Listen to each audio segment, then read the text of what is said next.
Ever feel like you're just drowning in information? Oh, tell me about it. It's like we're living in this world of like a digital deluge, right? Hmm.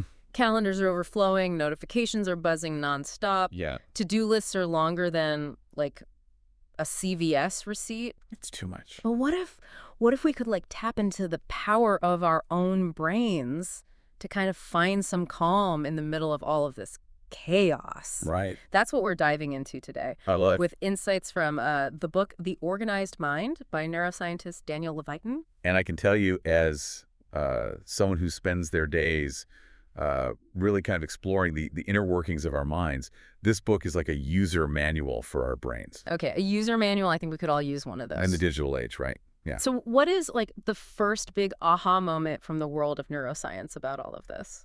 Well, it turns out that humans have been grappling with this problem of information overload since, well, the Stone Age. What? Levitin, he points out that some of the earliest examples of writing were essentially Stone Age to-do lists and receipts, right? Wait, cavemen had to-do lists? What? What? Really? It's a funny thought, but it highlights a really profound point. Okay. As humans, we started trading, and we needed to remember all these transactions beyond our brain's capacity. Right. And that's when they invented external memory tools. Because remembering where you left your spear in, like a vast wilderness, is way different than trying to remember a mental list of 20 things you need from a bunch of different merchants. Right. Yeah, you got it. That's a lot. Our brains are incredible, but they have their limits. They do. Levitin, he calls it the difference between, remembering things that are fixed, like landmarks, Okay. versus things that move around. Right. Okay. Think Okay. about it. You can probably navigate your home with your eyes closed. Probably. But ask me where I put my keys 5 minutes ago. Good luck. Oh my gosh, the keys. It's Excellent. like they have their own like secret teleportation device. I know, it's a common problem. So how do we combat that?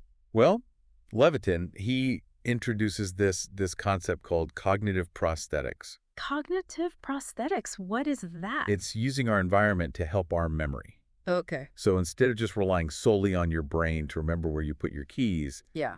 you designate a spot for them, like a hook by the door, Okay. essentially outsourcing that memory to your surroundings. Interesting. Okay. Okay. So we're like hacking our brains by hacking our habits and our homes. That's a great way to put it. It's like creating a system outside of your mind to complement the one that's inside. Precisely. And this whole concept of like externalizing information to make things a little bit easier in our brains, Okay. it's a recurring theme throughout the book, Okay. which brings us to another really powerful tool, Oh. categorization. Okay, so even if we offload some of that mental clutter, we're still bombarded with so much information every single day. You're absolutely right. It's true. It's like, how do we even process it all? Exactly. So our ancient ancestors, Hmm. right?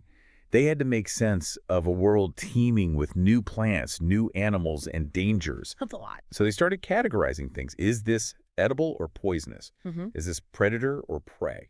And that was really important for survival back then. Right, it's like fight or flight, you have to know. Exactly. So instead of freaking out about every new creature they encountered, It's every single one. they created like a mental framework. Exactly. That's what categorization does for us. Okay. It reduces mental effort, Okay. and it makes our brains more efficient. So it's working smarter, not harder. There you go. Okay, I like it. Think about a well-organized kitchen drawer, right? Okay. It makes finding that spatula a breeze. It does. Mental categories are the same thing for our brains. Okay. They help us navigate the world and all of that information more effectively. It's like creating mental shortcuts. I love that. Mental shortcuts. Right. So, categorization, check, we're on board. But here's the thing. If our brains are so good at filtering and categorizing, Right. why are we so easily distracted? That's the million-dollar question, right? Especially in today's world with like especially today. the beeping and the buzzing and the notifications and It's never ending. the social media. It really isn't. You'd think our brain would be like, no, we need to focus right now. But it's like, It doesn't work that way, unfortunately. That's where Levitin's insights about our attentional filter come in. our brain's like a spam filter, right? In a way, yeah, our brains are designed to prevent sensory overload Okay. from, the constant bombardment of sights and sounds and smells. It's a lot. It really is. And it's constantly filtering and prioritizing deciding what deserves our conscious attention. Okay, but why can't this filter block out those tempting Instagram notifications? Right. Or that auto-playing video on another tab? You'd think my brain would know Yeah. that I need to focus. It's not quite that simple. Okay. Our attentional filter evolved for a world that was vastly different from our own. Okay. It's primarily triggered by two main things. Okay. Survival instincts. Okay. And things we consciously focus on. So like a lion suddenly appearing. Exactly. Versus me like intentionally looking for my lost keys. You got it. Okay. Those primal instincts, those threats to survival, they still hold sway. Yeah. But in our modern world, those lions, they come in the form of flashing screens and notification pings. They do. And our brains haven't quite caught up. So we're hardwired for a world of saber-toothed tigers, not Twitter threads. Essentially, yeah. Okay, that's kind of scary. It is a little bit, isn't it? It's like our brains are playing catch up with the digital age. Yeah, constantly trying to catch up. No wonder I feel like I'm like constantly battling for control of my own attention. Levitin, he talks about how highly successful people often have assistants to manage their attention for them. It's true. Is that like the secret weapon? It's an interesting parallel, right? Yeah. Imagine having a personal attention bodyguard. Okay. Shielding you from distractions. Right. So you can just focus on what truly matters. I would love that. Right. Now, most of us, we don't have a team of assistants. Right. But the key takeaway here is the importance of being deliberate about what we allow to capture our attention. Right. Okay. We need to develop strategies to manage this constant influx of information. We do. And one question I hear a lot, is about multitasking. Yes.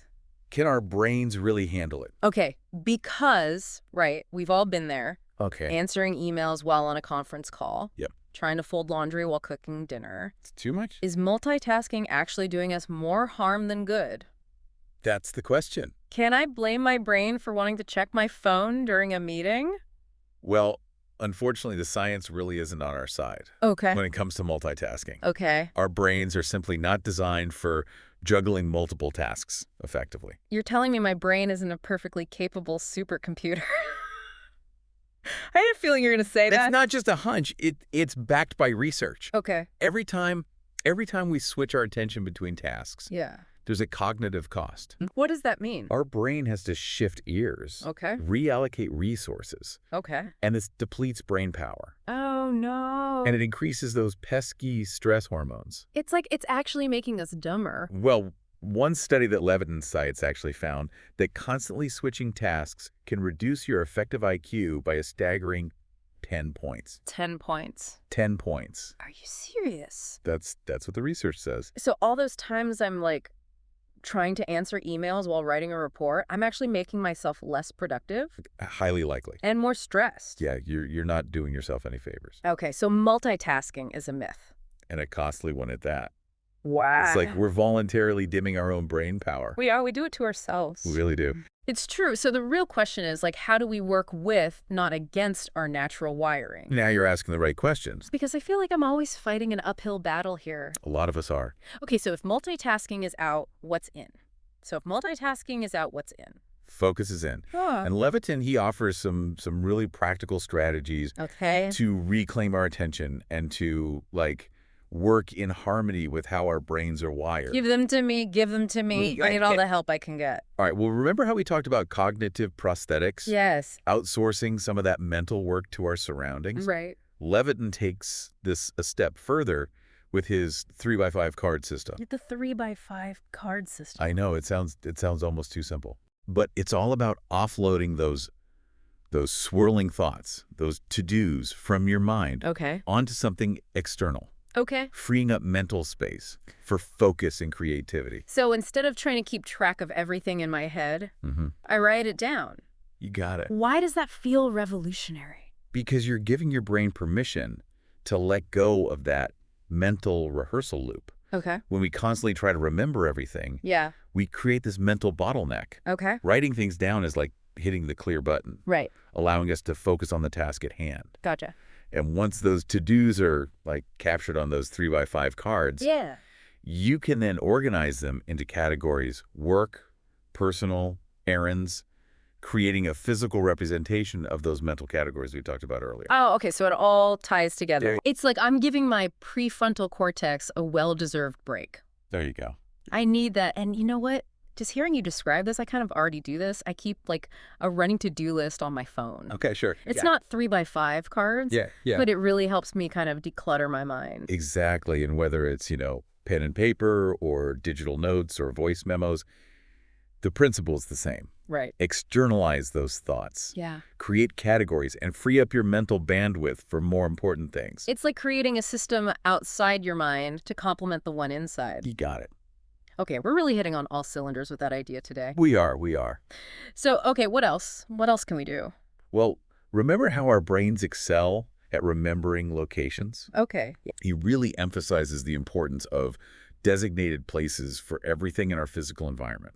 Oh, that's huge. It is. Because it's like, no more tearing the house apart looking for my glasses because they have a designated spot. Exactly. End of story. On your bedside table. Oh, the bedside table. Yeah. It's like, it's creating a mental map for my belongings. I love that. A mental map. Right. Yeah. Okay, so physical clutter, check. Yes.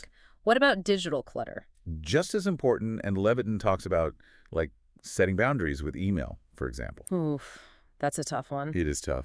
Because it's so easy to get sucked into, like, the constant need to stay on top of every message, every notification. Right, but it's exhausting. It's exhausting, and it's definitely not doing our brain any favors. It's not, but our brains are incredibly adaptable. So by understanding how our attention works, we can make conscious choices that support, rather than sabotage, our cognitive well-being. I love that. Yeah. Okay, so we've got to work with our brains, not against them. There you go. That's the key takeaway. This has been amazing. It's been fun. It feels really empowering to, like, know that we can use these insights from neuroscience to kind of navigate, like, this increasingly complex world that we live in. It is a crazy world out there, but we got this. We do. We do.